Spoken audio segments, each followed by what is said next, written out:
그럼 시작하겠습니다. 오늘은 두경부, 두부, 경부. 두부는 얘기하고 경부는 목을 얘기하는데 앞뒤 다음에는 좀 복잡해서 우선 뒷부분부터 시작하겠습니다. 경부.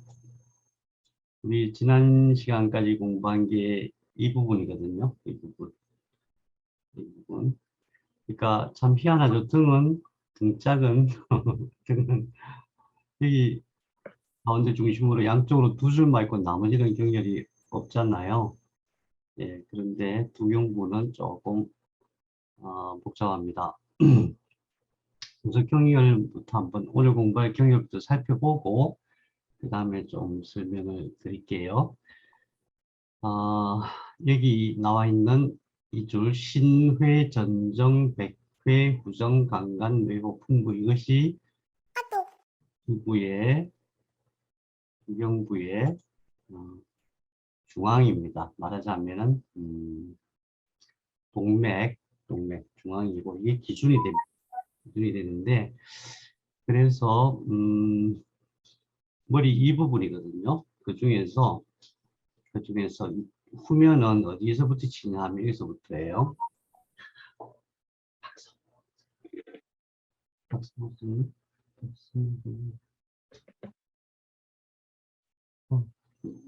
두 번 다 했어요.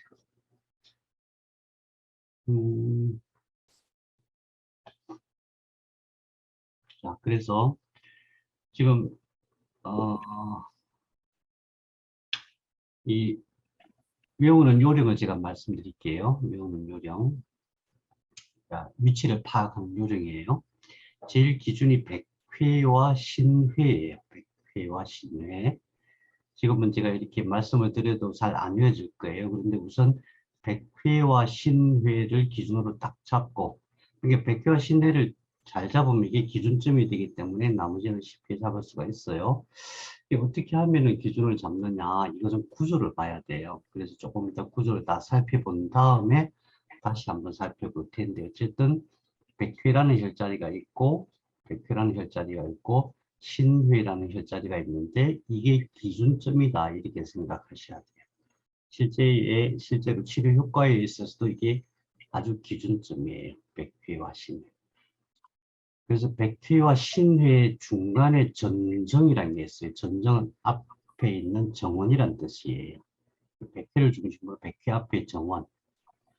그 다음에 백회 뒤에 강간을 먼저 잡는데 이름이 참 이상하죠? 이름이 강간이 어디냐면은 머리 이렇게 중앙으로 쭉 넘어가면은 뒷머리에 이렇게 툭 튀어나온 데가 있어요. 툭 튀어나온 뼈가 하나 있어요. 거기가 강간이에요. 그래서 백회를 기준으로 강간과 백회 중앙이 후정이에요. 그러니까 신회에서 강간까지는 되게 잡기가 쉬워요. 그죠? 백회가 어딘지 알면, 그 다음에 신회가 어딘지 알면, 그러면은 백회와 신회 사이가 전정이고, 백회와 강간 사이가 후정이 되는 거죠. 그 다음에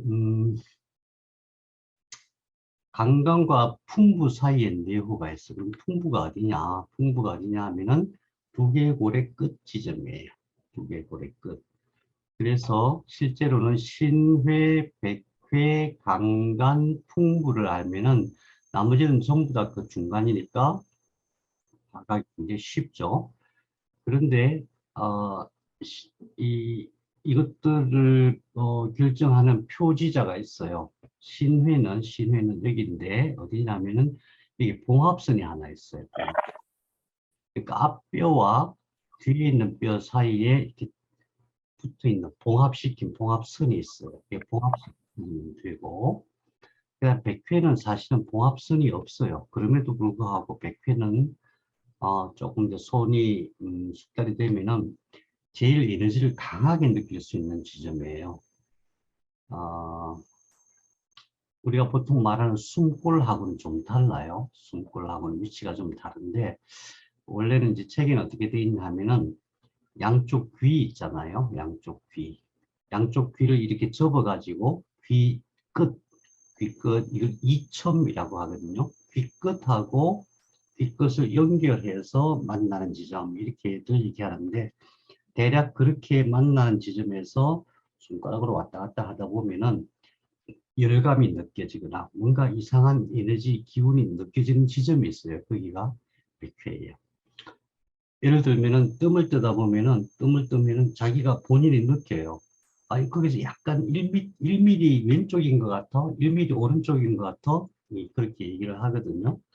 그래서 여기는 어떤 충격, 어떤 에너지가 들어가면은 뇌 속에서 코 뒤로 뭔가 이렇게 들어오는 느낌이 나요. 백회는 그렇게 이제 잡는 거고, 어쨌든 공식적으로는 귀를 접어서 귀 끝이 이첨이라고 하는데, 이첨을 연결한 두개골의 중앙선 만나는 지점, 거기가 백회다 이렇게 생각하면 돼요. 그 다음에 강간은 아까 말씀드린 대로 이렇게 쭉 내려가서 약간 툭 튀어나온 지점이 있어요.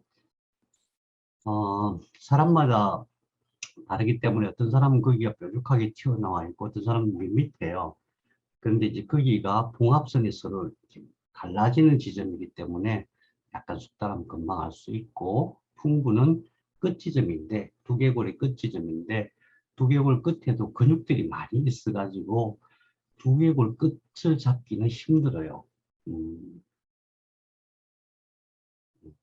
그래도 어쨌든 두개골의 끝지점이다 생각합니다. 그 사이사이에 전정이 있고 후정이 있고 외호가 있어요. 그 중에서 제일 뇌와 관련해서, 머리와 관련해서 늘 쓰는 혈자리는 신회, 백회. 이것을 먼저 숙달하면 돼요. 그 다음에 옆에 몇 개가 있는데, 여기 머리로는 여기 동맥이 지나가고, 그 다음에 방광경이 지나가고, 그 다음에 담경이 지나가요. 그 기준점은 뭐냐 하면은, 여기 눈 끝에, 눈 안쪽 끝, 그 지점이 방광경 라인이에요. 그 다음에 눈동자 가운데, 거기가 담경 라인이에요. 굳이 그것을 뭐, 아무튼 지식으로 알고는 있어야 되지만은, 너무 정밀하게 생각할 필요는 없어요. 왜냐하면 사람은 다 달라요, 구조가. 음, 그래서, 음, 그래서 우선은 신의 백회와 더불어서 항상 쓰는 혈자리가 정령, 승령이에요. 정령, 승령. 그러면은 복잡하죠? 이거 옆에서 잡으려니까. 그럼 어떻게 잡느냐? 자, 이 줄은 중앙선이 동맥이니까 이 줄은 눈동자 안쪽 끝자리죠. 그 다음에 이 줄은 눈동자 가운데, 중앙 가운데 자리예요. 그러면은 정령, 승령을 먼저 파악해야 되는데 이거는 간단해요. 신회와 전정의 중간, 승령은 전정과 백회의 중간. 처음 들으면 좀 헷갈리죠. 제가 이거 보고 설명드릴게요. 신회, 백회 위치는 조금 이따 파악하고 신회와 백회가 있는데 그 중에서 신회와 백회의 중간에 정령이 아니야. 신회와 전정의 중간에 정령이 있다. 전정과 백회의 중간에 승령이 있다. 이 네 자리 하나, 둘, 셋, 넷 양쪽에 여기 또 두 개 정령, 승령이 있으니까 하나, 둘, 셋, 넷, 다섯, 여섯 이 자리는 늘 쓰는 자리예요. 늘 쓰는 정령, 승령 사실 이 여섯 자리만 잘 써도 어, 두통이나 또는 뇌질환과 관련해서 굉장히 많은 것들을 효과 있게 치료할 수가 있어요. 그 다음에 통천낙각은 자, 정령성령은 눈동자 중앙선이라 그랬잖아요. 눈동자 중앙선. 통천낙각은 눈동자 안쪽, 내안각, 이선이거든요. 그런데 여기서 뭐 다른 것도 많이 있지만 통천낙각은 좀 기억을 하셔야 되는데 그것보다도 여기서 제일 중요한 게 낙각이라는 글자예요. 낙각. 여기는 평평하게 보이지만 실제로는 이렇게 위를 평평하게 보고 후면을 또 평평하게 이렇게 세우면 여기가 만나는 지점이에요. 거의 경계선에 가까워요. 그래서 낙각은 어떻게 잡냐 하면 백회와 후정의 중간이에요. 그래서 제가 이 표를 이렇게 그려 놓은 거예요. 이렇게 다시 한번 설명드리면은 신회와 백회 중간에 전정이 있고 신회 전정 사이에 정령이 있고 전정 백회 사이에 승령이 있다. 그런데 그 안쪽으로 가운데 선 여기는 전정과 백회 사이에 통천이 있다. 그럼 통천과 승령은 같은 라인이죠. 백회와 후정 사이에 낙각이 있다. 활성에 대해서는 조금 이따 제가 다시 설명을 드릴게요. 자, 우선 지금 안 외워진다고 짜증내지 마세요. 끝날 때쯤은 다 외워지게 돼 있어요. 그런 게 있다. 그리고 이 구조적으로 이게 9개월에다가 침을 놓거나 뜸을 뜨거나 또는 양절유를 할 때에 심지어 이제 고주파도 하거든요. 할 때에 어떤 구조인가를 알아야 돼요. 어떤 구조. 이거는 밑에 뼈가 하나 있죠. 뼈가. 우리는 이제 머리 그러면 뼈만 생각하는데 뼈 위에 근육이나 근막이 있어요. 윗부분은 전부 근막으로 되어 있어요. 되게 얇게 되어 있어요. 얇게 되어 있고 그 안에 뼈가 있어요. 그러니까 뼈가 이렇게 단단한 뼈가 있는데 이게 어떤 행위를 한다고 해서 그게 어떻게 침투할 수 있어? 에너지가 침투할 수 있어? 에너지가 침투할 수 없으면 어떻게 치료 효과가 날 거야? 이제 이런 의문점을 반드시 가져야 되죠. 그냥 침을 콕 찌르니까 무슨 효과가 있더라. 그런 거 없어요. 왜 그런가를 정확하게 우리가 알아야 됩니다. 네. 그래서 구조를 보면은 이 뼈가 있어요. 이 뼈가 두께가 약 3.3mm에서 11mm 사이에요. 되게 얇아요. 제일 두꺼운 데가 1cm고 얇은 데는 3mm 정도밖에 안 돼요.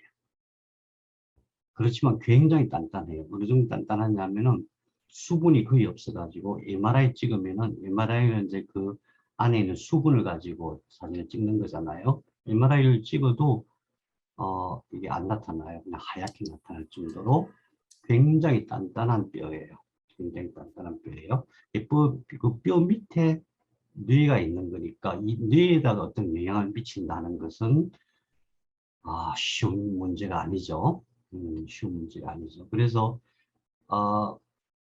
이 두경부, 특히 두부, 머리에 어떤 치료 효과를 낸다고 하는 것은 두 가지인데 하나는 뼈 위에 있는 이 근육 또는 근막 거기에서 발생하는 통증이나 또는 어떤 치료 효과를 기대하는 것이고 더불어서 이 안에 내부에 어떤 문제를 치료하는 데 도움을 주기 위한 거예요. 자, 그 다음에 되게 복잡해 보이지만 그냥 일단 이렇게 정리하니까 조금 쉽죠. 뒷면을 봐요. 후면을 보면은 아까 우리가 백회 얘기했고 후정 강간 얘기했죠. 강간 여기 툭 튀어나온다라 그랬잖아요. 왜 툭 튀어나왔냐 하면은 여기에 있는 뼈와 이 위에 있는 뼈가 서로 다른 뼈예요. 이걸 후두골이라고 하고 이거를 두정골이라고 해요. 두정골. 두정골은 양쪽 두 개로 나눠져 있죠. 그러면은 그 앞에 있는 거는 뭐라 그러겠어요? 전두골. 전두골, 두정골. 그러니까 머리의 윗부분 두정골, 그 다음에 뒤에 있는 것을 측두골, 뒤에 있는 것은 후정골, 양옆에 있는 것을 측두골이라고 하는데 조금 이따 다시 볼 거예요. 그게 전부 다 봉합선으로 연결되어 있어요. 마치 우리가 어떤 나무 조각을 할 때 나무를 깎아가지고 이렇게 탁 붙이듯이 그렇게 되어져 있어요. 그래서 이걸 봉합선이라고 해요. 봉합선. 이것을 시상봉합이라고 해요. 시상봉합. 그 다음에 이것을 사람 인자처럼 생겼죠. 그래서 인자봉합이라고 해요. 인자봉합. 그래서 시상봉합과 인자봉합이 만나는 지점이라서 이게 툭 튀어나와 있어요. 거기를 강간이라고 해요. 그 다음에 강간에서 뇌호를 잡을 때 뇌호도 이제 물론 약간 들어가 있어서 쉽게 잡을 수 있는데 뇌호를 잡을 때 풍부를 먼저 잡고 그 중간에 뇌호를 잡는 거예요. 뒤에서 봤을 때 부정, 강간, 뇌호, 풍부 그 다음에 풍부 밑에 아문, 아문은 경추 2번이에요. 풍부는 두격골 바로 밑에 부분이고 아무는 경추 2번이에요. 그 옆에 보면 천주가 있고 풍지가 있어요. 천주, 풍지. 양쪽에도 천주, 풍지. 항상 쓰는 자리죠. 예. 그러니까 뒷면 중에서 이 부분은 많이 쓰진 않아요. 이 부분은. 근데 이렇게 풍부, 천주, 풍지 이 부분은 많이 쓰는 자리예요. 자, 그런데 구조적으로 이게 어떤 표시냐 하면은 등짝에 있는 근육들이 전부 여기 붙어 있다는 뜻이에요. 여기 붙어 있어요. 그러니까 어떻게 했어요? 이게 통증이 잘 발생하겠죠. 그 다음 이 속에 있는 근육은 이제 조금 이따 볼 건데 어쨌든 강간 이거 잡을 수 있죠. 풍부 두 개월 끝이니까 잡을 수 있죠. 그 사이가 뇌보다 강간, 풍부, 뇌요. 그 다음에 그 밑에 2번 경추가 아문이다. 그러면 풍부와 아문의 중간에서 양옆에 이게 큰 근육이 있어요. 큰 근육. 그 큰 근육 중간이 천주고 이 손으로 이렇게 해서 이렇게 잡아보면은 이렇게 잡아보면은 중앙에서 목 뒤로 이렇게 잡으면은 근육이 잡혀요. 그 부분 중간이에요. 중간인데 풍부와 아문의 중간 약간 높아요. 그래서 형태는 이렇게 원형으로 호처럼 되어 있습니다. 이렇게. 풍지도 마찬가지입니다. 그 다음에 천주 잡고 천주는 이 근육의 중간이고 풍지는 그 근육의 끝 지점에 거기가 쏙 들어가 누르면 쏙 들어가요. 그래서 천주 풍지는 이쪽에 있는 어떤 근육들하고 연관이 있겠구나 이렇게 생각하시면 돼요. 자, 잊어버려도 돼요. 조금 이따가 다시 볼 거예요.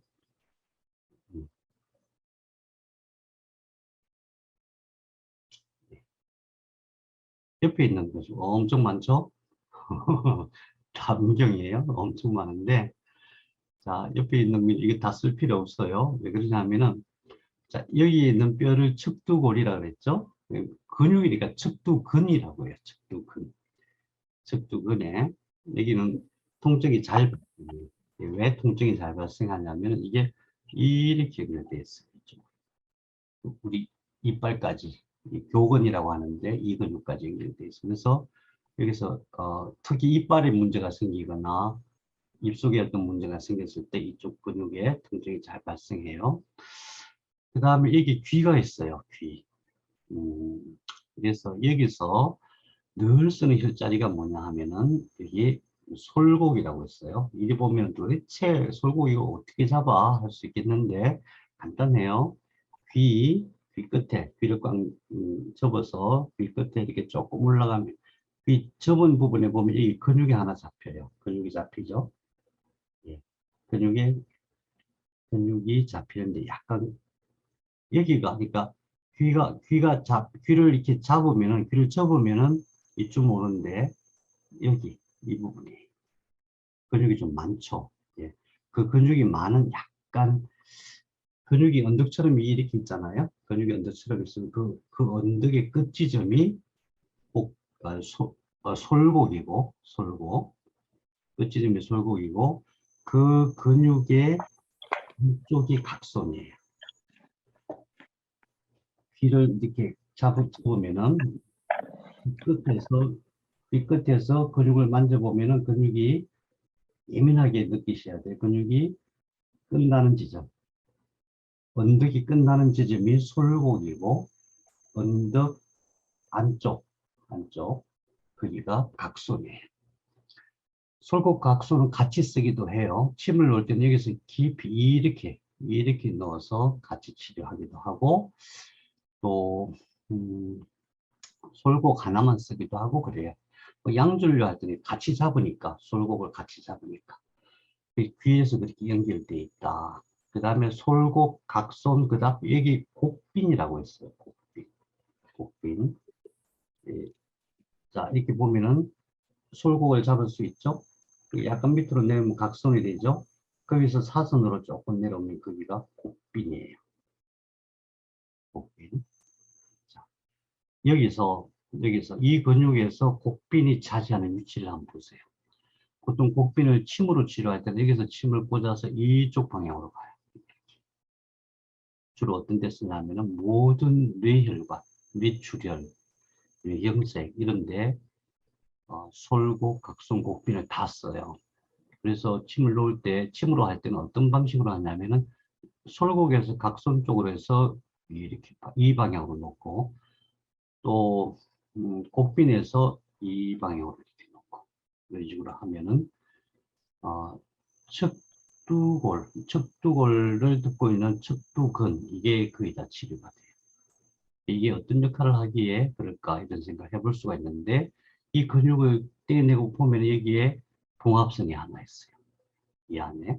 그래서 그것이 옆에 있는 뇌와 뇌신경에 직접적인 영향을 미쳐요. 중국에 가면 이제 두침요법이라고 있는데 두침요법에서 제일 중요하게 보는 자리가 솔곡, 각손, 곡빈 이 자리입니다. 그래서 제가 이렇게 적어놨어요. 솔곡, 각손은 직선으로 되어 있고 거기서 사각으로 조금 내려간 데가 곡빈이다. 그래서 이렇게 적었어요. 그 다음에 뭐 나머지 많지만은 다른 거 신경 안 쓰셔도 돼요. 여기 귀가 있어요. 귀. 귀, 귀 밑에 예풍이라고 있어요. 예풍은 어떻게 잡냐면 귀 끝에서 뒤로 가면은 쏙 들어간 자리가 있어요.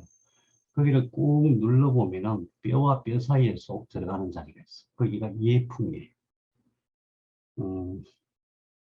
이 두 뼈가 뭐냐면 뒤에 있는 뼈가 유양돌기고 앞에 있는 뼈가 하악이에요. 하악골. 그래서 이게 이제 침을 넣을 때도 이렇게 들어가는데 이쪽으로 해갖고 반대쪽 눈 방향으로 깊이 넣어요. 모든 모든 귀병을 치료할 때 그렇게 써요. 그러면 양절류 할 때도 그렇게 할 수 있겠죠. 이것은 예품은 귀병을 치료하기도 하지만 더 중요한 게 있어요. 더 중요한 게 뭐냐면 여기서 안면신경이 나와요. 안면신경.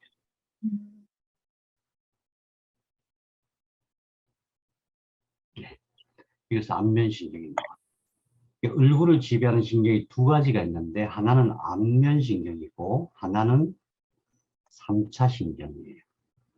그 중에서 이 안면신경은 이 여기에 얼굴에 샘이 참 많아요. 샘이 마르면은 막 엄청 고통스러워요. 예를 들어서 입안에 막 염증이 생기고 통증이 오잖아요. 그건 무슨 뜻이냐 하면은 침샘이 마른 거예요. 침샘에서 침이 안 나오는 거예요. 만약에 콧물이 없으면 코가 엉망이 되죠. 코 속에 막 상처 생기고 엉망이 돼요. 눈도 마찬가지고. 그래서 얼굴에 있는 모든 샘을 관리하는 게 안면신경이에요. 물론 근육도 관리해요. 그 다음에 3차 신경은 어디서 나오면 여기서 나와요. 이게 이제 상관이라고 하는데 상관 약간 앞에서 나와요. 3차 신경은 얼굴 전체를 다 관리해요. 근육을 다 관리해요. 우리가 얼굴에 표정을 짓는 건 전부 3차 신경을, 3차 신경이 근육을 움직여서 짓는 거예요. 그래서 얼굴 미용 그러면은 제일 기본이 안면신경과 3차 신경이에요. 얼굴이 뭔가 푸석푸석하거나 피부가 안 좋거나 형태가 막 늘어지거나 이 전부 다 안면신경과 3차 신경이 약해져서 그런 거예요. 피부 관리를 하더라도 얼굴 피부 관리를 하더라도 동시에 안면신경과 3차 신경을 튼튼하게 해주면은 변하지 않아요. 우리 보통 많이들 해보셔서 아시겠지만 이게 피부 관리할 때 뭐 MTS라든가 뭐 고주파나 많이 하잖아요. 금방 좋아지는데 또 금방 제자리에 돌아가요. 축 늘어진 거 분명히 올려놨는데 그 다음날 보면 또 내려가. 그거 왜 그래요? 신경이 약해져서 그런 거예요. 신경을 살리면 자동으로 올라가. 신경을 살리면은 이거 손 안 대도 지가 올려요. 지가. 팽팽한 얼굴을 만들 수가 있어요. 나이 들면 들수록 3차 신경, 안면신경이 약해져서 그렇다. 신경이 약해지는 게 어떤 의미인가 하는 것은 좀 많이 설명을 해야 되지만 어쨌든 안면신경을 치료하는 제일 중요한 자리가 예품이다. 왜? 여기서 나오니까. 이 속에서, 뇌 속에서 이쪽으로 나오기 때문에 여기서 나와서 세 갈래로 갈라지죠. 3차 신경은 이제 나중에 우리 두경부 전면할 때 다시 설명을 드릴게요. 그런데 예풍이 있고 귀를 치료할 때 귀가 있으면 귀 앞에 이명천궁청회라는 세 가지 혈자리가 있어요. 귀를 보면 이 뭐가 있죠, 이거? 이게 뭐죠? 톡 튀어나온 거 있죠? 귀 앞에 이거 뭐죠? 여기를 중심으로, 여기를 중심으로 위, 아래. 그래서 이명, 천궁, 청회. 이렇게 부릅니다. 이명, 천궁, 청회. 침을 넣을 때도 이제 보통 예풍에 놓고, 천궁이나 청회, 보통 청회에 많이 넣어요. 예풍에 넣고 청회를 넣고, 이렇게 넣어가지고, 전침을 하면은, 어, 전침을 하면은 주로, 귀가 잘 안, 그러니까 신경이 약해져서 귀가 잘 안 들린다든가, 또 이명이 심한 사람들 있잖아요. 막 귀에 소리 막 나가지고 그런 사람들이 치료가 되는 거예요. 그래서 예풍과 이명, 천궁, 청회 중에서 청회가 주혈자리고 이명, 천궁, 청회를 같이 쓰기도 하고 그래요. 침을 놓을 때는 이 네 개를 귀 치료할 때 같이 쓰기도 하고 따로따로 쓰기도 하고 그렇습니다. 이 위치는 금방 아시겠죠? 자, 오늘 수업은 여기서 끝내도 되겠죠?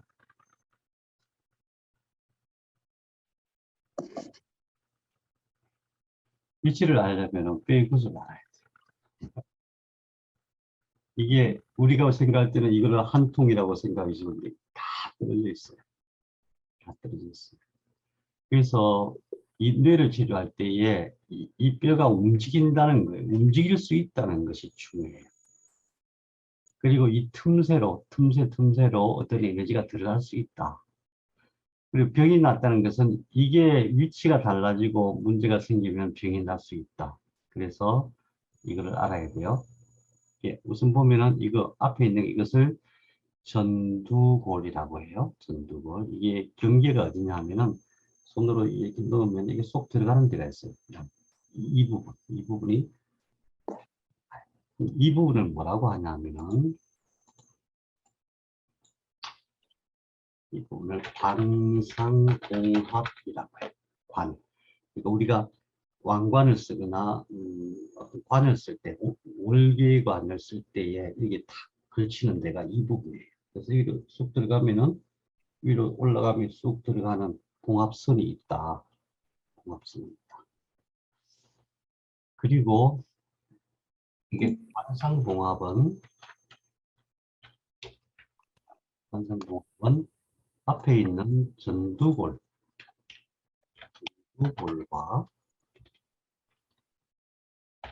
뒤에 있는 두정골. 이거 두 개가 두정골이에요. 두정골.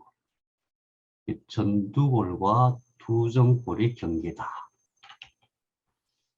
그 다음에 시상봉합이 있어요. 시상봉합은 우리 두정골이 두 개로 나눠져 있잖아요. 이 두정골 두 개가 이렇게 붙는 지점. 그래서 일직선으로 되어 있어요. 좌우 두정골의 접합 부분이에요. 이해가 되시죠? 그래서 시라고 하는 게 화살시거든요.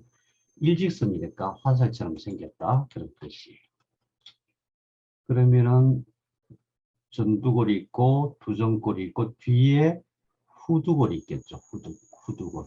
후두골은 이렇게 생겼어요. 이렇게. 그래서 봉합선도 이렇게 생겼어요. 이게 한자로 무슨 자예요? 그래서 인자봉합이라고 사람 인자처럼 생겼다. 그것이 바로 두정골과 후두골. 두정골과 이게 후두골이에요. 두정골과 후두골이 만나는 지점이 인자봉합이다. 그 다음에 이게 측두골이에요. 측두골. 측두골과 두정골이 만나는 지점이 또 인상봉합이에요. 이것은 이는 피늘 인자예요. 그래서 두골과 두정골이 만나는 지점이다.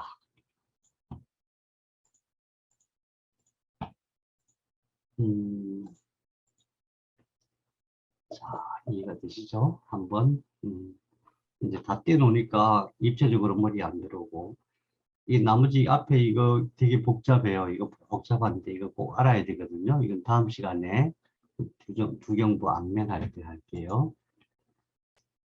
이런 형태. 잘 기억해 두셔야 됩니다. 우리 몸에 이것이 이렇게 돼 있어요. 이 앞면은 되게 복잡하고 중요해요. 굉장히 중요해요. 근데 앞면이 눈까지 이렇게 덮고 이게 무슨 뼈라고요? 전두골. 예. 그래서 이게 양옆으로 나와 있는 게 척두골. 이 전두골과 척두골이 만난 여기가 관상봉합. 관상봉합. 그래서 반드시 이게 잡혀야 되겠죠. 만약 이게 안 잡힌다면은 네, 뭐 누구나 잡히게 돼 있어요. 그 다음에 두점골은 양옆으로 나눠져 있기 때문에 그 사이의 봉합선이 시상봉합. 그 다음에 이게 후두골이에요. 후두골이 두점골과 만나는 자리가 인자봉합. 인자. 그 다음 이게 척두골이에요. 척두골. 척두골이 두점골과 만나는 여기가 인상봉합. 인상인. 비늘처럼 생겼다. 이게 직선이 아니에요. 이렇게 돼 있어요. 그 다음에 후면 뼈를 생각할 때 정말 중요한 게 이게 유양돌기예요. 유라고 하는 젖꼭지를 얘기해요.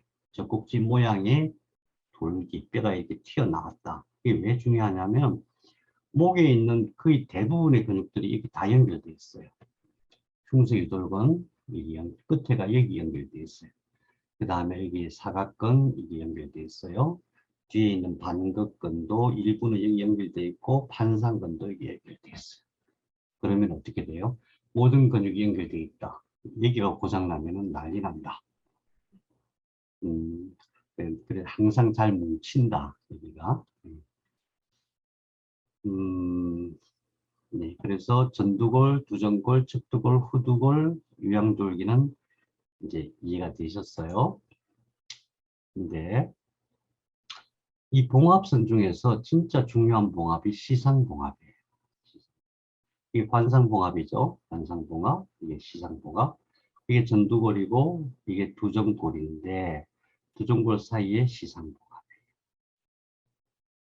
아, 이 지점, 혈자리가 정해져 있다면은 만일에 혈자리가 하나님이 설계하실 때 혈자리를 정하신다면은 여기 뭐 하나 정하셨겠죠? 이게 신회예요. 신회. 굉장히 중요해요. 아, 그래서 신회는 이걸로 봐서 이 속에 있는 뇌 중에서 앞부분에 있는 것을 주관하는 자리구나. 이렇게 이해가 될 수 있죠. 그 다음에 쭉 뒤로 가서 인자봉합과 만나는 이 지점. 여기가 강간이에요. 위에서 봐서 모르는, 뒤에서 보면은 이렇게 튀어나와 있어요. 이게 튀어나온 자리가 보이죠? 이 튀어나온 자리, 볼록한 중앙이 아니라 약간 윗지점이에요. 왜냐하면 이 뼈가 약간 튀어나와 있기 때문에 만나는 지점입니다. 이 자리가 강간이에요. 그러면은 백회를 알아야 되겠죠. 백회는 귀에서 올라온 자리가 대략 이 정도 돼요. 그럼 백회에서 신회의 중간이 뭐예요? 전정이죠. 앞정원이니까. 백회에서 강간의 중간이 후정이 되겠죠. 그죠? 그러면은 신회와 전정의 중간, 여기가 정령, 정령. 약간 들어간 지점이 보이죠? 여기가 정령. 여기가 뼈가 좀 얇아요. 그 다음에 여기가 백회니까 백회와 전정의 중간, 여기가 승명. 그래서 신회, 백회, 전, 어, 전, 어, 제가 뭐라 그랬죠? 승명, 예, 승명, 정명. 예. 이 자리는 항상 쓰는 자리다. 그러면 여기가 통천일 거 아니에요? 여기 통천. 이 구멍이 하나 있어요. 구멍 두 개. 보이죠? 네, 저는 이 자리를 낙각으로 말했어요. 이 낙각이 뇌 속에서는 굉장히 중요한 자리예요. 어떤 우리가 신비 체험을 많이 하잖아요. 그 자리가 이쪽 뇌 영역이에요. 그러니까 유체 이탈 이런 것도 이거하고 연관이 있어요. 네. 뭐 아무튼 뇌에 대해서는 다음에 자세히 공부하기로 해요. 그래서 여기서 이 시상봉합은 백회와 신회가 있어서 중요하기도 하지만은 진단하는데도 굉장히 중요해요. 의외로 이 뼈가 이골이 되는 경우가 있어요. 뼈가 제자리를 못 잡았다. 그럼 뇌 내부에 문제가 생겨요. 뇌 내부 중에서 특히 뇌실에 문제가 생겨요. 아주 난리 나요. 어, 그 많이는 위치를 이탈 안 했는데 조금 위치를 이탈했다. 좀 기능이 약해지는 거예요. 그 다음에 뇌 내부에서 에너지가 막 없어. 우울증이 걸렸어. 치매가 걸렸어. 그럼 어떤 증상이 나타나냐면 여기가 바짝 말라요. 이렇게 만져봤을 때 여기가 이게 그냥 딱딱하고 바짝 마른 마치 그 뼈에다가 그냥 흠거 하나 있는 같은 그런 느낌이 들어요. 반대로 뇌 속에서 막 엄청나게 열이 많이 나고 화병이 나고 그게 오래 지속되잖아요. 이게 부어요. 그래서 이게 물렁물렁해요. 되게 100%다 그런 건 아니면 되게 우울증이 걸리거나 너무 속상해서 속상하게 살고 있다? 이게 말이 되는지 모르겠는데 아무튼 그런 사람들 이게 바짝 마르고 너무 화가 치솟고 열받아 사는 사람 여기가 부어요. 그럼 어떻게 해야 되겠어요? 바짝 마른 사람은 에너지를 넣어줘야 되겠죠. 열이 많고 화가 많은 사람, 열이 많이 쌓인 사람 에너지를 빼줘야 되겠죠. 그런 원리예요. 자, 다음에 이제 경추, 7개의 경추가 있다 그랬잖아요. 7개 경추, 흉추는 몇 개? 12개, 요추는 5개. 그 다음 밑에 천골, 장골이 있죠. 경추가 어떻게 생겼는지, 어떤 위치에 있는지를 잘 봐야 돼요. 우리 흉추는 늑골이 있어갖고 굉장히 단단하게 아주 견고하게 자리를 잡고 있는데 경추는 그렇지가 못하죠. 굉장히 중요한 자리임에도 불구하고. 그럼 경추를 누가 받치고 있느냐? 이게, 이게 뭐예요? 이게 쇄골, 쇄골이죠. 그 쇄골은 뒤에 뭘로 연결돼요? 견갑골로 연결되죠. 견갑골. 이게 견갑골이, 뒤에 있는 이것이 견갑골인데, 견갑골이 삼각형이 아니고 끝에가 이렇게 나와가지고 쇄골이랑 연결이 되게 돼 있어요. 그런데 견갑골이 우리 눈에 안 보이는데, 여기에 쇄골과, 아, 이게 이제 팔, 상완골이 있거든요. 이게 팔이 이렇게 붙어 있어요. 쇄골과 이 팔 또는 견갑골 끝지점 사이, 여기를 만져보면 푹 들어가 있죠. 푹 들어가 있어요. 푹 들어가 있는데, 거기를 잘 만져보면 뼈가 하나 있어요. 그게, 그게 오회돌기예요. 이거예요. 이거. 오회돌기. 그래서 견갑골이 뒤에 있지만 오회돌기가 팔과 늑골과도 연결이 되어 있어요. 견갑골. 그래서 뒤에 있는 견갑골이 등과 앞에 있는 모든 근육을 조절하는 역할을 해요. 견갑골이 위치를 이탈했다 그러면은 굉장히 중요하게 봐야 돼요. 견갑골이 등에 이렇게 잘 있어야 되는데 이게 쭉 늘어나 있다 그러면은 흉곽 붕괴가 온다. 그 다음에 여기서 눌리면은 이게 뭐라 그랬죠? 흉곽 출구 이쪽으로 나오는 신경과 혈관이 눌려서 팔에 지장이 오죠. 그래서 위에서 쇄골과 뒤에 있는 견갑골이 바로 몸통을 만드는 맨 상부, 맨 위에서 몸통을 딱 만드는 그런 구조체로서 되어 있는데 거기에 얹혀 있는 것이 바로 목뼈, 경추예요. 그래서 경추 1번이 이렇게 나오죠. 경추 1번이 가슴, 이게 흉골이거든요. 가슴 만져보세요.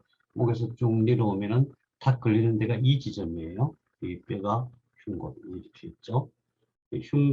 흉골하고 이쪽으로 쑥 들어가서 흉추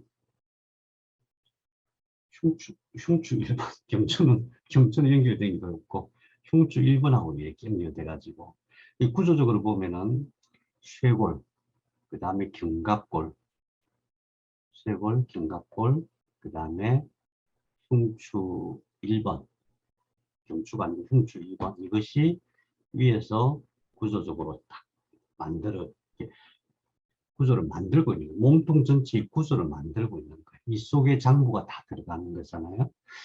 그래서 이 위치가 이탈이 되거나 위치가 바뀌면 안 되는 거죠.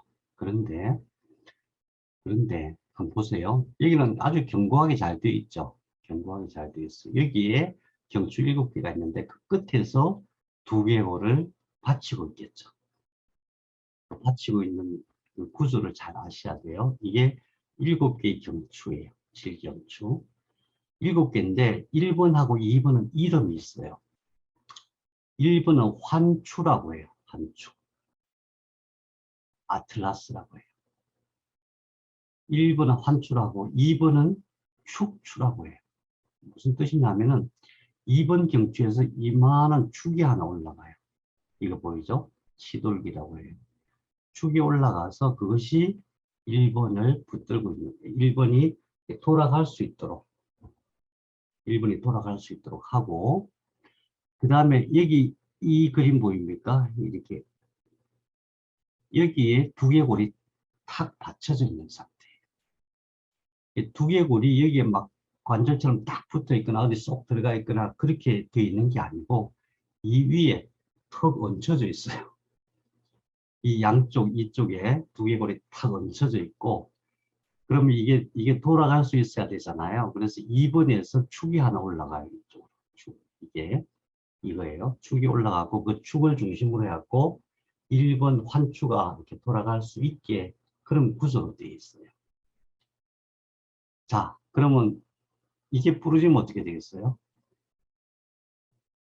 목을 다쳤을 때 제일 먼저 상상해야 될 게 이게 부러진다. 그럼 숨골을 막아요. 숨 쉬는 신경이 탁 막아요. 이런 말씀드려서 이 저녁에 비도 오는데 옷 사가지만은 목을 맸을 때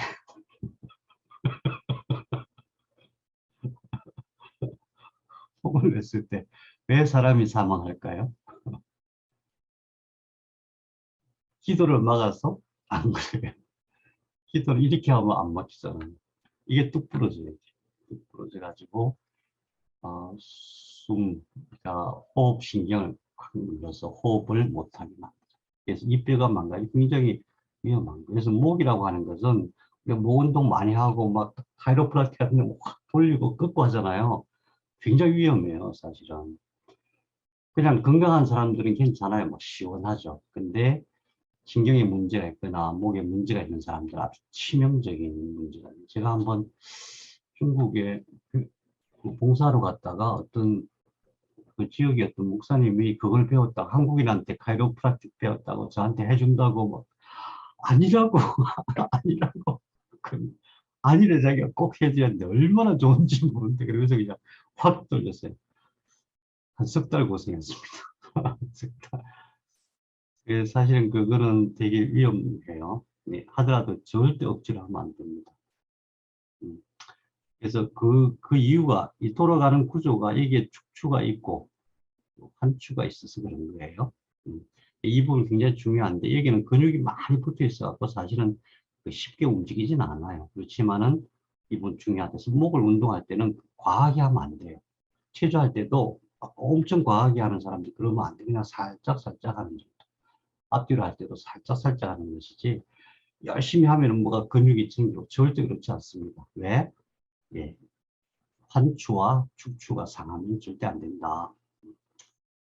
그래서 7경추에는 1번이 환추, 2번 축추, 그 다음에 3경추, 4경추, 5경추, 6경추, 7경추가 있다. 그 다음에 네, 이 머리 두개골은 쇄골과 견갑골과 견갑골에서 쇄골 밑으로 나오는 5회 돌기, 그 다음에 여기 흉골, 이것이 받치고 있는 것이고, 그 끝에 이렇게 그러니까 상완골, 위팔뼈, 상완골이 이렇게 끼어져 있는 형태다. 이름을 잘 이해하시면 좋겠습니다. 자, 골격은 이 정도로 할게요. 혹시 지겹습니까? 지겨우세요? 예, 머리 치료는 너무너무 중요해요. 모든 치료에 있어서 뇌 치료는 뭐 말할 수 없어요. 뇌 치료와 연관되지 않은 질병은 하나도 없어요. 그래서 오늘 아주 간단하게 제가 소개하는 거지만은, 어, 그래도 잘 파악하시기 바랍니다. 근육을 들어갈게요. 근육을 생각할 때 우리는 머리 근육은 머리하고 발은 서로 다를 것이다 생각하는데, 그렇지 않고 발바닥, 이게 발바닥이에요. 발바닥. 발바닥에서부터 머리끝까지 다 연결되어 있어요. 발바닥에서 머리끝까지. 발바닥에서 종아리, 그 다음에 이게 햄스트링이라고 하죠. 햄스트링. 이 두 개로 보이지만 사실은 세 개예요. 햄스트링으로 해서 여기 치골, 햄스트링이 좌골, 앉으면 엉덩이 닿는 부분이 이 좌골이에요. 이 좌골하고 연결되어 있고, 또 여기서 기립근으로 연결돼 가지고 기립근이 쭉 해서 머리 끝까지. 그래서 머리 끝에서 이쪽을 치료하기도 하고, 머리 끝에서 여기를 치료하기도 하고, 또는 여기서 머리를 치료하기도 하고, 그런 원리가 나오는 거예요. 앞면을 보면은 옆으로 해서 머리의 근육이, 이게 근육이에요. 머리가 근육 옆으로 해서 흉쇄 유돌근으로 연결되죠. 그 다음에 흉골근, 이게 흉골 앞에 흉골 가슴뼈, 흉골근으로 연결되고, 이게 복직근이에요. 복직근. 그래서 뒤에는 기립근이 중요하고 앞에는 복직근이 중요해요. 그래서 기립근을 치료할 때도 복직근을 치료해야 되고, 복직근을 치료할 때도 기립근을 치료해야 돼요. 나이 들어서 허리가 휘는 것은 대부분 복직근이 원인이에요. 그래서 허리 휜다고 허리만 치료해서는 안 나아요. 이 복직근 같이 치료해야 됩니다. 이 아주 강력한 근육이에요. 이 뒤로 쭉 내려가고, 또 어디로 연결되나? 이게 이제 대퇴직근, 대퇴골, 큰 다리뼈에 큰 근육이죠. 대퇴직근, 옆에 대퇴근막, 장근 해서 이렇게. 그래서 온몸의 근육은 이거는 이제 한 예시를 든 거지만 다 그렇게 연결되어 있고, 근육 속에 혈관과 림프관과 또 신경이 연결되어 있다, 이런 개념으로 보셔야 됩니다. 그래서 머리 근육을 생각할 때 머리만 생각하시면 안 되고, 자, 머리 근육 또 외울 게 생겼네요. 이제 이건 쉬워요. 여기 앞에 뼈가 뭐라 그랬죠? 전두골이니까 이름이 전두근이에요. 전두근. 앞에, 그러니까 눈 위에서부터, 안면근, 눈 위에서부터 여기 전체가 전두근. 그 다음에 위는 두정골이었잖아요. 두정골, 양쪽 두 개. 근데 그러면 두정근이어야 되는데, 이게 그렇지가 않고, 이름이 모상근막이라고 해요. 모상근막. 굉장히 중요합니다. 어마어마하게 중요합니다. 맨 위에 있는데 이게 근육이 아니고 근막이에요. 근막은 뭐예요? 인대, 인대. 인대가 이거 덮고 있어요. 막이에요. 막. 모든 에너지는 막을 타고 흐른다.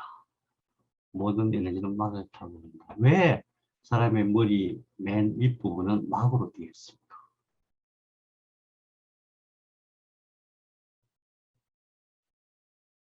네, 이게 우주에서 들어오는 어떤 신호의 에너지라, 안테나라고 그러면 저를 또 이상한 사람 생각하실까 봐서 그냥 넘어갈게요. 그 다음 여기가 척두골이었잖아요. 이 척두골을 덮고 있는 게 척두근이에요. 척두근. 이, 뭐, 이 두 개, 머리에서 제일 힘이 센 게 이 교근이거든요. 교근, 이빨. 이빨로 끈 묶어갖고 이빨로 차를 끄는 사람 봤죠? 그만큼 이게 강력해요. 이 교근이 속으로 들어가고 이쪽으로 연결돼 있어요. 그래서 이쪽 이빨을 너무 사용하거나 이쪽에 문제가 생기면, 이 근육에 문제가 생기면 통증이 이쪽으로 오겠죠. 그래서 이름이 척두근이고, 이 뒤에 있는 거, 이거 당연히 후두근이겠죠. 후두근. 그 다음에 이게 안 보이지만은 후두근이 이 척추에, 경추에 있는 뼈들하고 연결되는데, 경추 1번, 2번 특히. 경추 1번은 뭐라 그랬어요? 환추. 경추 2번을 축추. 거기와 연결되는 게 있는데, 그게 후두하근이라고 해요. 당연히 목을 돌릴 수 있도록 하는 역할을 하겠죠. 그 다음에 아까 말씀드렸던 반극근, 이렇게 잡았을 때 손가락으로 잡아서 제일 두껍게 만져지는 게 반극근. 근데 반극근만 있으면 목이 이렇게 됐을 거 아니에요. 목 전체가 돌아간단 말이에요. 그러면은 양옆에서 근육이 이렇게 하고 당기고 밀고 이렇게 하는 근육이 하나 있어야 되겠죠. 그게 판상근이에요. 치료하는데 이 근육들이 다 중요해요. 그래서 이걸 외워둬야 됩니다. 그런데 전두근, 척두근, 후두근은 뭐 상식적으로 아시겠죠? 머리 위에는 모상근막이다. 근육이 아니다. 그 다음에 목 뒤쪽에 목을 붙들고 있는, 머리를 붙들고 있는 환추와 축추와 후두골을 붙들고 있는 후두하근이라는 게 있다. 굉장히 중요하고, 그 다음에 그 위를 붙들고 있는, 덮고 있는 반극근이 있다. 물론 그 안에 뼈들을 붙들고 있는 기립근은 또 있어요. 그 다음에 척추에서 양옆으로 가면 어디로 가겠어요? 유양돌기로 가겠죠. 양옆으로 이렇게 가서 연결되어 있는 판상근이 있다. 이 이름들은 기억을 해 두셔야 됩니다. 하나하나 다시 보면은, 자, 이게 전두근이에요. 이게 후두근이에요. 전두근. 여기에 통증이 생기면은 이 위쪽으로, 여기에 어떤 문제가 생기면 트리거 포인트라고 해요. 이게 이제 후두근에서 여기 문제가 생기면 이렇게 아파요.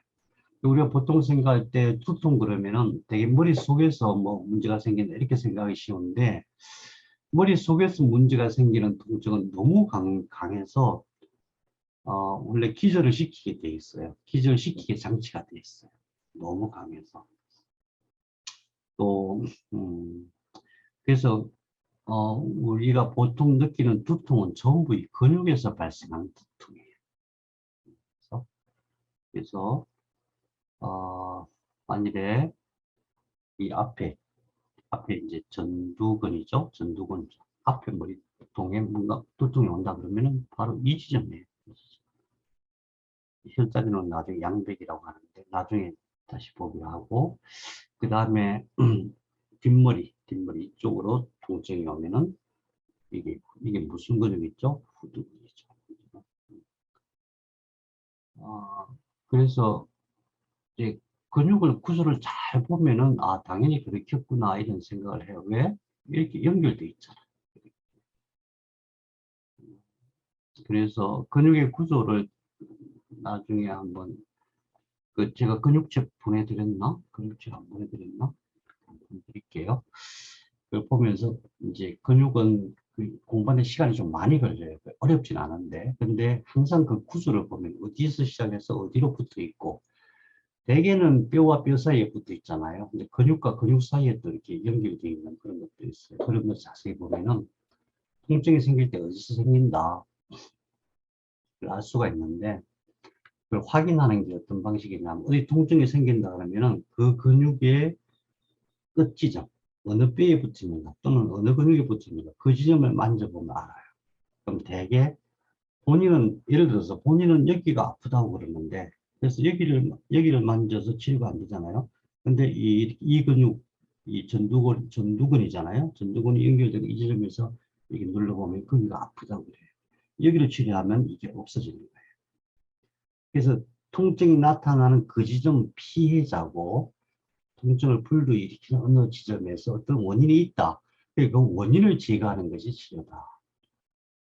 아시겠죠? 여기가 찢어졌다. 그러면 통증을 이쪽에서 느껴져. 근데 여기서 치료가 돼야 되겠죠.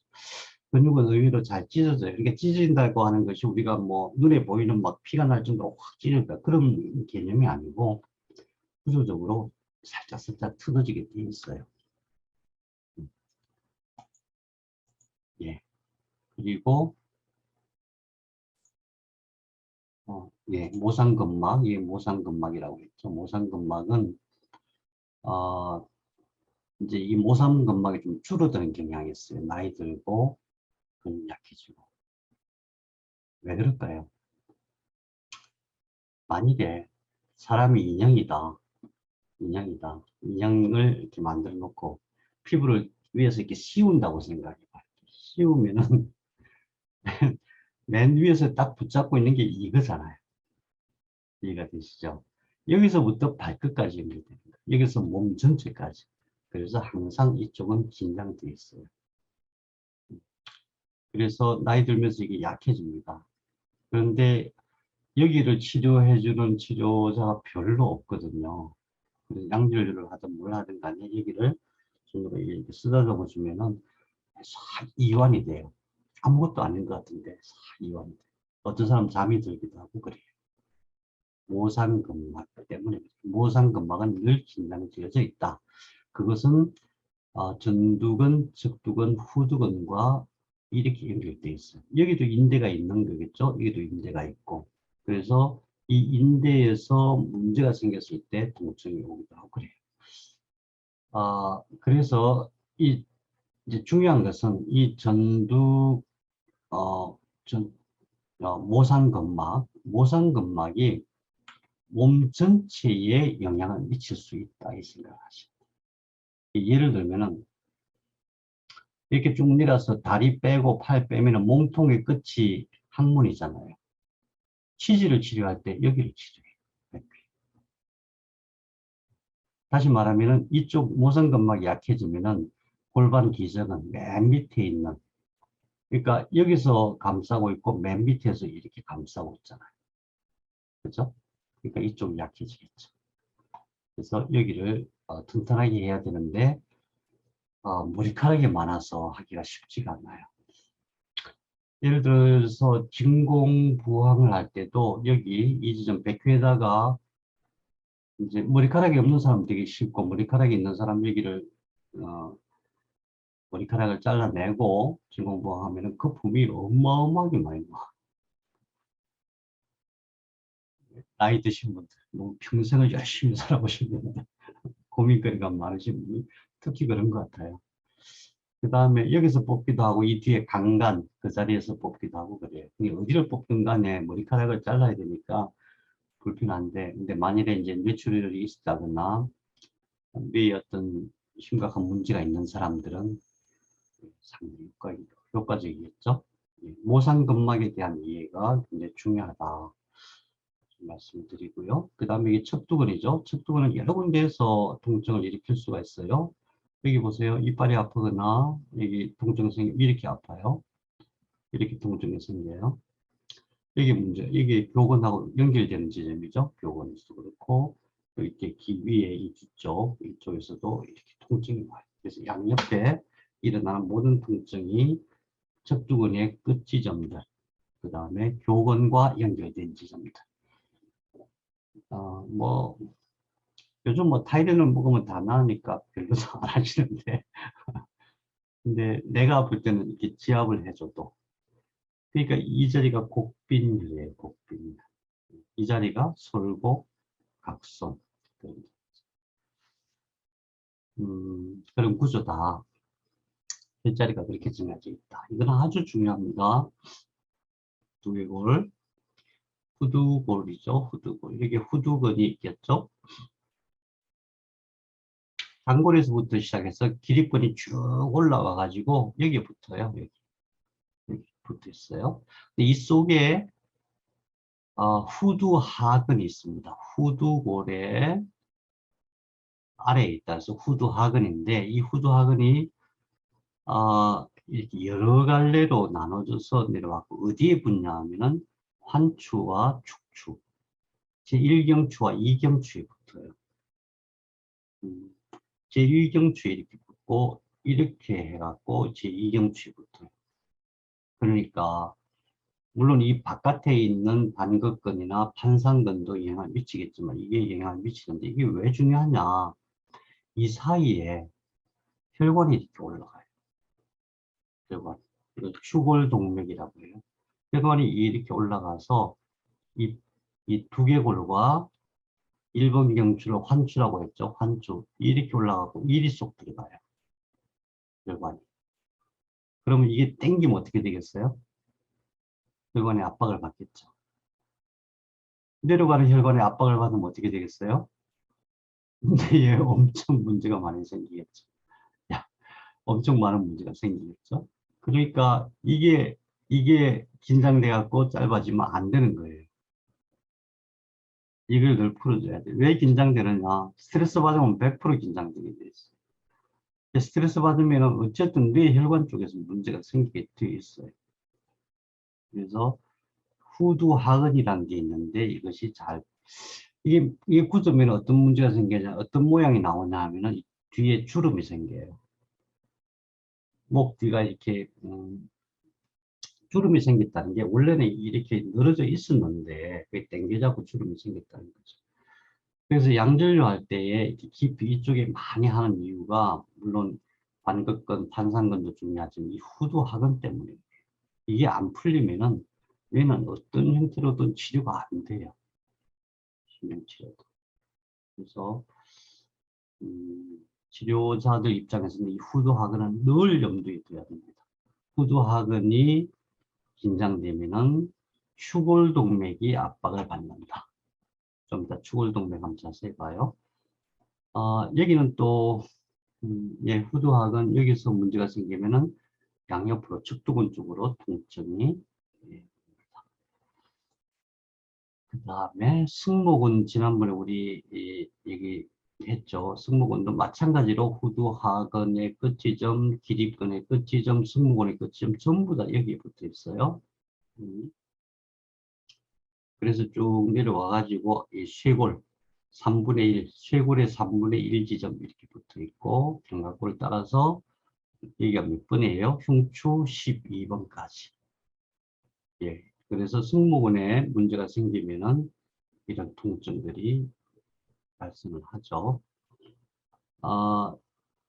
대개 문제가 생기는 지점이 근육과 인대 또는 근육과 골격이 만나는 지점들이에요. 다시 말해서 근육은 잘 찢어진다. 이거는 이제 그래서 이제 혈자리들이 이런 거와 혈자리가 거의 일치해요. 이거는 이제 정형외과에서는 IMS라고 정형외과에서도 이런 트리거 포인트를 기준으로 해서 침으로 치료를 하거든요.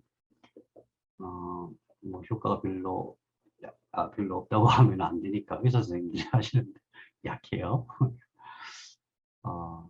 그렇지만 어쨌든 침이든 뜸이든 또는 IMS든 또는 뭐 그 고주파든 그런 걸로 다 치료할 수 있는데 그 원리를 생각하시면 돼요.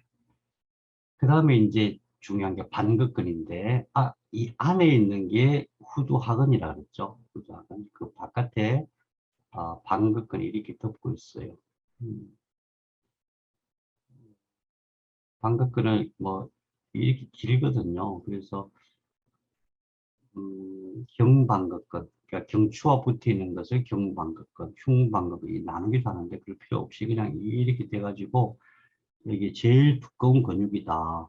제일 두꺼운. 그러니까 목에 있는 근육을 풀 때에 후두하근도 풀어야 되고 반극근도 풀어야 된다. 근데 이 반극근은 흉추 12번 끝에서부터 연결되어 있다. 또는 여기까지는 별 영향을 안 미쳐요. 흉추 7번부터는 굉장히 큰 영향을 미쳐요. 흉추 7번부터 후두골까지 연결되어 있다. 후두하근을 덮고 있다. 후두하근과 반극근은 상호작용을 하겠죠. 같이 풀어줘야만 주골동맥, 뇌혈관 장애가 안 생기게 할 수가 있어요. 그 다음에 그 위에서 옆으로 이렇게. 왜 이 옆으로 돼 있겠어요? 옆으로. 예, 여기서 당기고 여기서 밀고 그래 이렇게 돌아가겠죠? 물론 이 안에 후두하근도 작동하지만 후두하근은 뼈를 붙잡고 있는 근육이고 실제로 목을 돌리려면은 판상근, 판처럼 생겼다 해서 판상근이에요. 판상근. 판상근은 판상근. 그래서 이런 것들을 다 치료하기 위해서 혈자리들이 정해져 있는 거예요. 현대 의학에서도 그 통증 유발점이라고 해요. 트리거 포인트. 통증 유발점들이 거의 혈자리하고 거의 유사해요. 구조적으로 그래서 그런 거예요. 그래서 우리가 근육을 다시 한번 쭉 체크하면 근육은 뭐 알아야 되냐? 예, 전두근 아시겠죠? 모상근막, 측두근, 후두근, 후두하근, 방극근, 판상근. 몇 개 없어요. 그런데 굉장히 중요하다.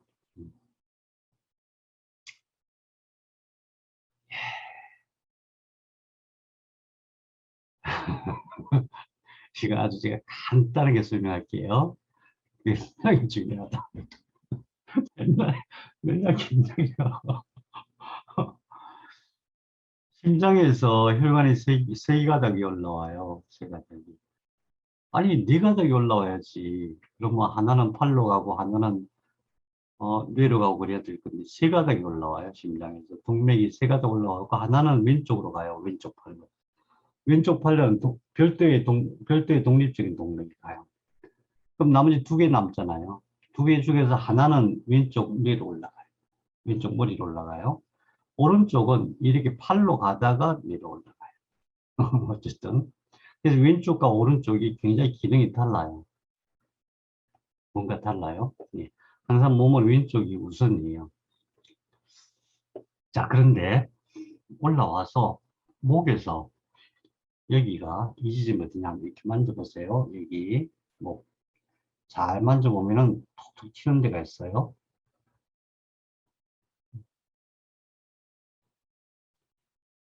네, 이거예요. 근데 이게 여기서 갈라져요. 갈라져가지고 하나는 바깥으로 와요. 바깥으로. 귀 뒤로. 귀 뒤로. 그래서 머리와 얼굴 전체 혈관으로 연결이 되는데 여기서 하나는 속으로 들어가요. 속으로 들어가요. 목에 있으니까 경동맥이라고 하겠죠. 경동맥. 그래서 이 되지 않은 이걸 총경동맥이라고 해요. 총경동맥. 하나는 안쪽으로 들어가잖아요. 그래서 내경동맥. 바깥으로 가는 것을 외경동맥. 그래요.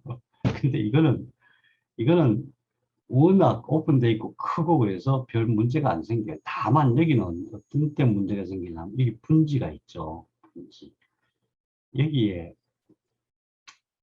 지방이나 칼슘 이런 것들이 잘 쌓여요. 여기서 그런 것들이 쌓여가지고 뇌 속으로 들어가서 뇌를 막아요. 뇌 혈관을 막아요. 그래서 여기에 얼마나 막혀 있는지 그걸 요즘은 그런 걸 필수적으로 건강검진할 때 검사를 하고 그러더라고요. 자, 그런데 이거는 사실은 뭐 별로 문제가 많이 안 생겨요. 진짜 중요한 게 이거예요. 보세요. 여기서 팔로 가다가 하나가 좀 나와가지고 목에 있는 뼈, 경추죠. 경추에 있는 측돌기, 경추 옆에 날개처럼 나와 있는 돌기 사이로 이렇게 올라가요. 자, 근데 자세히 보면은 이 돌기가 안쪽에서는 이렇게 여기에 접근할 수가 있는데 뒤에서는 접근할 수 있게 다 막혀 있어요. 그래서 이 목은 침을 찔러도 별 문제가 없어요. 혈관하고는 아무 상관이 없어요. 목에는 침이 어떤 경우에 위험하냐면 여기서 이 속으로 들어갔을 때, 이 속으로. 그래서 두개골 끝에서 위로 넣었을 때. 예전에는 가끔 풍지나 풍부에 침 놓다가 사망하는 케이스가 많았어요.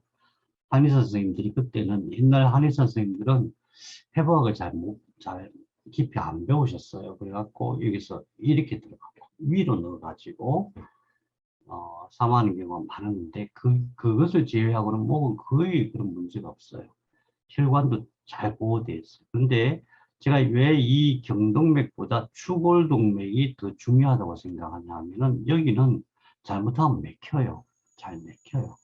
다 막히지 않는다고 하더라도 일부가 막히면은 아주 안 좋죠. 그래서 이 안에 들어가면은 이 경동맥과 추골동맥이 이 안에서 여기 윌리스 서클이라고 해요. 윌리스 서클에서 만나가지고 같이 혈액을 공급하는데 뇌는 혈액이 엄청 많이 필요한 장기예요. 그래서 막히면은 안 된다. 아까 말씀드렸다시피 1번 환추에서 이 속으로 들어가기 때문에 거기 이 후두골과 환추와 축추를 붙잡고 있는 후두하근이 뭉치면은 아주 안 좋다. 이 근본적으로 언젠가는 병이 올 수밖에 없다. 그래서 이쪽 근육을 잘 풀어줘야 되는데 어떻게 풀어주느냐? 물론 침을 콱 찌르면 잘 풀어지긴 해요. 목에다 침 맞는 것도 싫어하고 그렇죠. 그래서 양절유 치료가 최고 효과적이에요, 사실은. 더 이상 좋은 게 없어요. 제가 해보니까. 그렇습니다. 그 다음에, 그러니까 여기서 기억해야 할 것은 이걸 경동맥이라고 하는데, 송경동맥이라고 하는데, 그보다 더 중요한 게 추골동맥이다. 네. 뇌로 혈액이 조금만 부족해도 난리 나요. 네. 그 다음에 이건 정맥인데, 정맥과 림프관인데, 림프관이 뇌까지도 들어가 있어요. 근데 동맥보다 정맥이 더 복잡하네. 왜 그럴까요? 예. 뇌에서 뭔가 많이 만들어져서 정맥으로 많이 나온다는 뜻이죠. 뇌에서 어마어마한 에너지 대사작용이 일어나요. 우리가 생각할 때, 공부할 때 잘 먹어야 되는 이유가 육체적인 노동할 때보다 훨씬 더 에너지를 많이 써요. 실제로. 실제로. 그래서 뭔가 공부하고 생각을 많이 하는 사람들은 잘 먹어야 됩니다. 아니, 근데 생각하고 그러면은 위가 작동 안 해서 잘못 소화가 안 되잖아요. 그러니까 반드시 공부를 잘하려면, 생각을 잘하려면 몸이 튼튼해야 돼요. 운동을 많이 해야 돼요. 운동을 반드시 같이 해야 돼요. 그래서 옛날에 그리스 시대 소요학파가 있었죠. 걸어 다니면서 공부했잖아요. 걸어 다니면 뇌가 잘 작동하게 돼 있어요. 왜 그럴까요? 그를 걷거나 뛰면 생각이 막 생기죠. 왜 그럴까요? 예, 혈액순환이 그만큼 잘 되기 때문이죠. 예, 아무튼 뇌는 혈액순환이 굉장히 중요하다. 최고로 중요하다.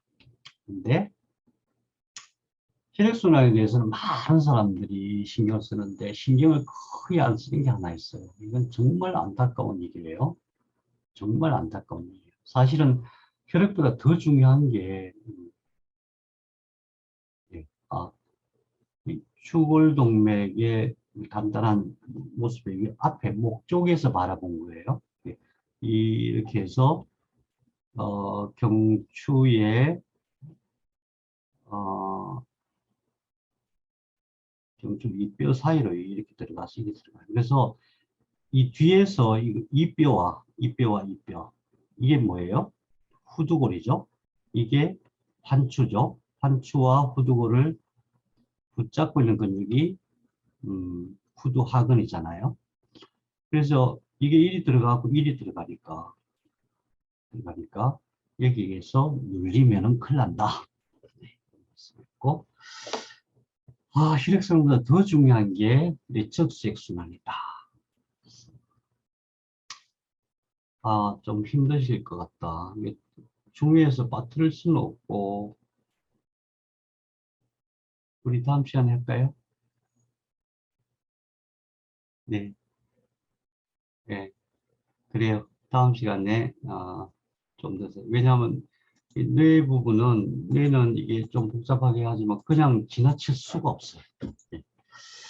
자, 여러분 그러면 오늘은 여기까지만 할게요. 그리고 반드시 복습하셔서 다음 시간에는 이게 뇌를 치료할 수 있다는 얼마나 놀라운 일이에요. 그냥 두통 정도가 아니에요. 두통 정도가 아니에요. 예, 뇌 질환의 근본적인 원인을 우리가 또 판단할 수가 있거든요. 굉장히 중요하죠. 예, 오늘 짧게 한다는 게 왜 이렇게 길어지지? 전 정말 이해가 안 돼. 이거 뭐 금방 끝낼 줄 알았는데. 죄송합니다. 예, 수고들 많이 하셨습니다. 비도 오고 그러는데 잘 쉬시고요. 많이 잘 드시고 꼭 운동하셔서 지치지 않도록 하시면 좋겠습니다. 감사합니다.